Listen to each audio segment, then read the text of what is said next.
Guys, welcome back to our channel. మా స్టైల్లో fish curry ఎలా వండుకుంటామో చూపించేస్తున్నాం. ఫస్ట్ ఒక కడాయి హీట్ చేసుకొని ఆయిల్ వేసుకోవాలి. తర్వాత బిర్యానీ ఆకు, దాల్చిన చెక్క, లవంగం వేసుకోవాలి. తర్వాత మిర్చి, ఆనియన్స్ సన్నగా తురుముకున్న వేసుకోవాలి.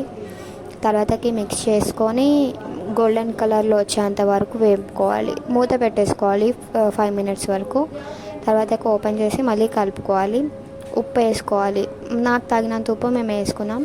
మీకు కూడా తగినంత ఉప్పు వేసుకొని పసుపు వేసుకొని కలిపేసుకోవాలి.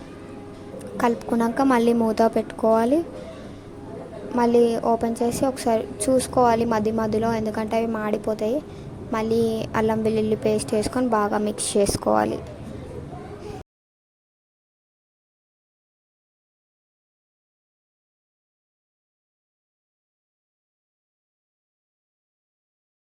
క్యాప్ ఓపెన్ చేసేసి మా అమ్మమ్మ మాకు పట్టించిన కారం అనమాట, చాలా ఘాటు ఉంటుంది. సో మాకు తగినంత కారం మేము వేసుకున్నాం.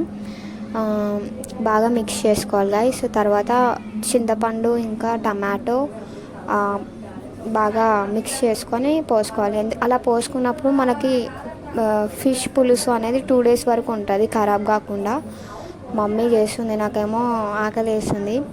మళ్ళీ ఆ పులుసు వేసుకొని ఫిషెస్ వేసుకొని బాగా ఫిషెస్ని ఉల్టా చేసుకోవాలి. అప్పుడు ఆ మసాలా అనేది ఆ ఫిషెస్కి పట్టిద్ది. సో మేము చూపించే విధంగా చేయండి ఒకసారి.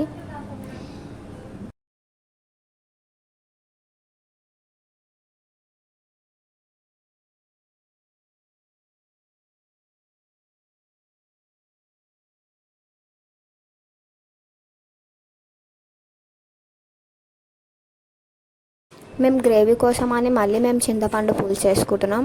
మాకు తగినంత, అంటే మేము ఇంట్లో ఎంతమంది ఉంటారో తెలియదు కదా, సో దాన్ని బట్టి మేము పులుసు వేసుకొని బాగా మిక్స్ చేసుకుంటున్నాం.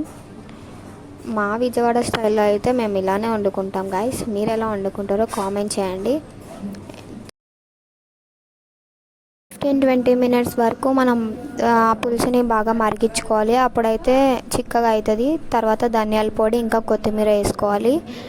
కొత్తిమీర వేసుకొని బాగా కలుపుకొని వేడి వేడి అన్నంలో పులుసు వేసుకొని తింటే ఉంటుంది guys. Please subscribe for more videos. Bye guys.